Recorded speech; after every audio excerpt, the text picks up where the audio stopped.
Most of the years of silkscreen were in California, in San Francisco, from the time I went to school there in 1970 or 1972, to when we left and moved back east in 1997, 98, that time. So about 30 years, I had a studio, Soma Fine Art Press in San Francisco, where I was doing my own paintings and my own silkscreens and collaborating with artists, which is what this show, in essence, is, the collaboration between myself and the artists silkscreening their work.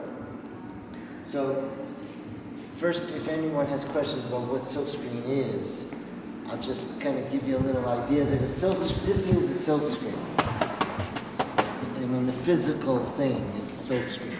It's through the open areas in the screen here that the ink passes through. So you're putting the ink through this, one color at a time. That's a squeegee where you're pushing the ink through. There's a little video in the other room that actually shows me printing, which might be helpful as well. But, so when they say, you know, silkscreen, there's another word, serigraph, you know, there are other ways of describing it. But it's no longer silk, it's a monofilament, it's like a polyester. But it's still a fabric that the ink goes through and lands on the piece of paper. This is a good example of, this is the first color that was printed on the print. This is the first and second color that was printed on the print. This is the first, second, and third color.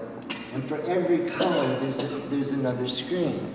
So that means, now here's the, you know, 1, 2, 3, 4 screens making up what Gary Panter, you know, considered a finished piece.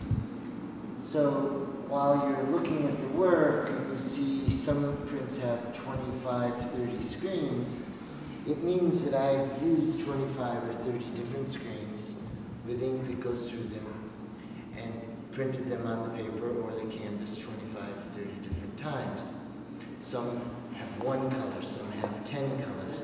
This was the artist Robert Fried, and there's one piece out there, with whom I studied with in San Francisco in the early 70s, until he passed away in 1975. He was the one who was teaching me and inspiring me to collaborate with other artists. Silkscreen was a sign painter's technique. You know, supermarket signs, Macy's signs, point of purchase signs. In the late 60s, early 70s, that's what you were using silkscreen was for. But the artists got a hold of it. And in New York, the pop artists used it. Andy Warhol, obviously everyone knows his silkscreens, or they know his name. And then you have, you know, other artists that grabbed a hold of it. And in California, there was a whole other contingency of artists working with it.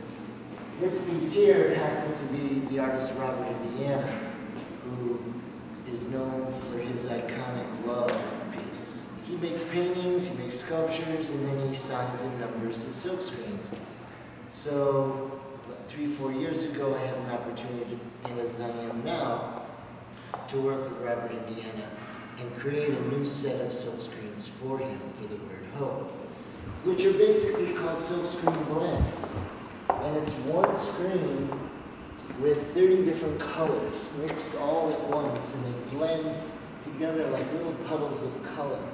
And they blend all the way down, and the squeegee pushes them through the screen all at once. So that's only one screen? So it's one screen. You know, the gold and the black, that's a separate screen. But the color is one screen. This is what you would call separation. It's the black and white that is exposed onto the screen, so the ink is going to go through just the area that's black. And to answer your question, I've used cameras and photography, and I've used computers to make these. So you can't do it with a computer now? I mean, I guess it was in terms of the faces over there that I was thinking about that. Right. So was that computer generated then? No, those were painted.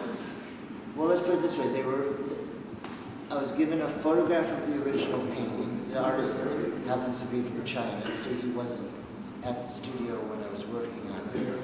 And then I took the photograph and I separated it with a camera, photographic.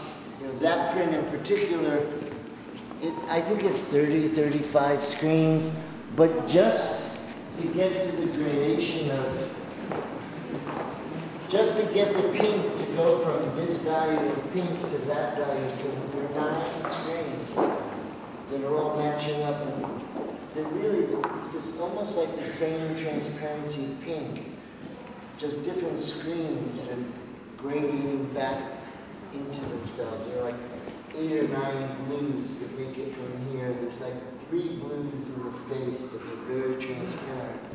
So I guess the other aspect of silkscreen is why I love it so much is because it's a process of color.